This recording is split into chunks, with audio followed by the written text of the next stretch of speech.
The number 2 on there says, do what you say you're going to do. And this is accomplish your goals, people pay attention. Like this to me, it may be some more on this list like this, but this is part of the executive mindset. You know what I'm saying? This is part of the executive mindset because message. You gotta do what you say you're going to do. You know what I'm saying? And he's saying this in regards of now, it is good, like if JB say we're gonna record on Tuesday, it is good to do that. But I think what he's talking about is like how we make New Year's resolutions. Yeah. You see what I'm saying? And so that's for your benefit. Right. You know what I'm saying? So like if you say I want to be, if I want to save up $5,000 by the end of the year, right, do that. Yeah. You got a plan to do that. Yeah, and you got to be intentional about that. Right. You know what I'm saying? And so go ahead. Do what you say you're going to do because to me, what they always say, even in rap, one of the that was one of the famous LL lines to me always, your word is your bond. You know what I'm saying? I don't know. He's the first rapper I remember saying that. You know what I'm saying? Maybe others said it before him. And I want to say, and then I think everybody else just started saying word is bond after he said word is bond. But I remember LL kind of doing that. And so it's pretty much, your word is you. Like for me, like I said, I'm a believer. I'm a Christian. So the reason why I can stand on God's word is because I try to keep my own word, kind of within that. Because if I keep my own, like, you know what I'm saying? It kind of works hand in hand. You know what I'm saying? How are you going to believe somebody that can't see when I can't, believe somebody that I can see that's tangible that I can reach out and touch? You know what I'm saying? So, the words of the great Jadakiss, God is great. Guard your space. Yep. One hand wash the other, both wash the face. Like, that's it. You know what I'm saying? Oh, yeah, we got to give a shout out Bars. to Jada. Jada always spitting the fire. Top 5 Dead of Alive. But you know what? I like, I think back at my own life, and I remember when I was 18, like, and this was, didn't know what I was gonna do with life. I've talked about this before. Ended up, going to seminary because it was like do that or run around in the streets or whatever. Right. And so that ended up happening. And so like I remember I wrote out some goals that I wanted to achieve within it was 5 to 7 years. I wanted to achieve that.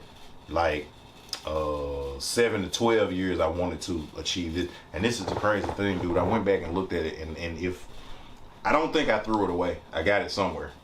And if I find it, like, so y'all know I'm not making this up. When y'all look at the paper and see how it's aged, you'll know that I didn't just pull some sheet of paper because it looked like I wrote it, all them years ago. But when I look back at it, dude, and I want to say, when I was, 28, I looked at it, and so I was within that, 7 to 12 year range. Like, every single thing I had wrote down, I had accomplished. But this is the thing, though, and this is the caveat. I wasn't specific. So I had did everything that I said I was going to do, but it was like on the, on the low level. You know what I'm saying? Like, like I said, I wanted to have so many kids. You know what I'm saying? And at that time, it was the one that, of course, everybody knew about. And then, of course, because like when I was going through it at the time, it was the one that nobody know about, and then, found out, through legal processes was not legally or technically biologically my child, but the number of kids that I wanted, I had.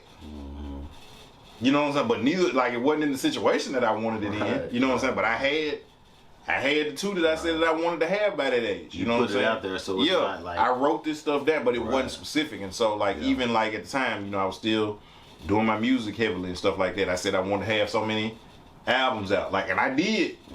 Didn't have them out on a major, but I had the product, I had the stuff out. Right, it was done. You know what I'm saying? It was done. I said I wanted to have I wanted to own 2 vehicles. And at the time, like, I had the Cutlass and I had just got the Nissan.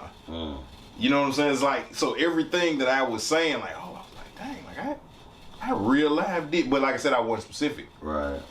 And so because I wasn't specific, like, I feel like God honored what I put out there. Right. And I was working to do the things that I said I was going to do, but I wasn't specific. So this is to anybody. If you got goals, dreams, or visions, be specific. Yeah. And I mean, realism comes into play. Like, you might say, I want to have a Rolls Royce. You know what I'm saying? Like, and you may not be able to get a Rolls Royce, but I don't think, you know what I'm saying? If I aim for a Rolls Royce, but I land on a Hellcat, that ain't a bad trade-off. You know what I'm saying? Right. If I aim for a Rolls Royce and I land on a Bugatti, That's not a bad, you know what I'm saying? Like what they say, aim for the, you know what I'm saying? Aim for the stars. If you miss, at least you land on the cloud. Like, so you got to be specific and intentional with what you're saying you do. And again, when it comes to your goals, if you don't follow through on what you say you're gonna do, the only person you hurting is yourself. Preach. Keep it presidential.